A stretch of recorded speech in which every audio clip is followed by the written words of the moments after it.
Welcome to our channel. Today we how to automate business intelligence with Power BI, full guide step by step clearly. To automate business intelligence with Power BI, begin by understanding your data sources. Identify the types of data you will be working with.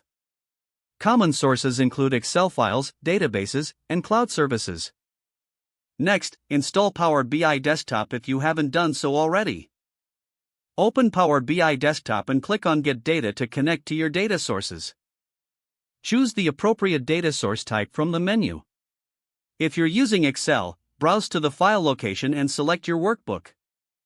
For databases, enter the server and database credentials when prompted. Once you establish the connection, select the tables you want to import. Click on Load to bring your data into Power BI. Next, ensure your data is clean and properly formatted. Utilize the Power Query Editor to transform your data as needed. Remove any unnecessary columns and handle any missing values. Once your data is prepared, it's time to create relationships between tables. Navigate to the model view to establish connections.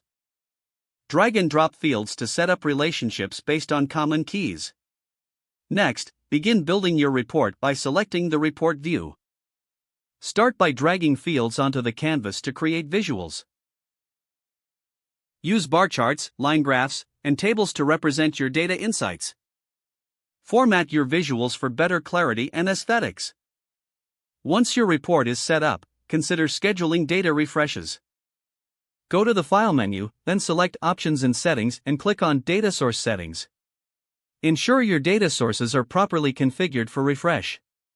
With the refresh settings in place, publish your report to Power BI service. In the Power BI service, navigate to your workspace and find the report you published. Set up a refresh schedule by selecting Schedule Refresh from the options. Specify the frequency and time for automatic updates. Next, consider sharing your insights with team members. Use the Share option in Power BI service to distribute your report. Don't forget to like this video and subscribe to our channel for more step-by-step tech guides.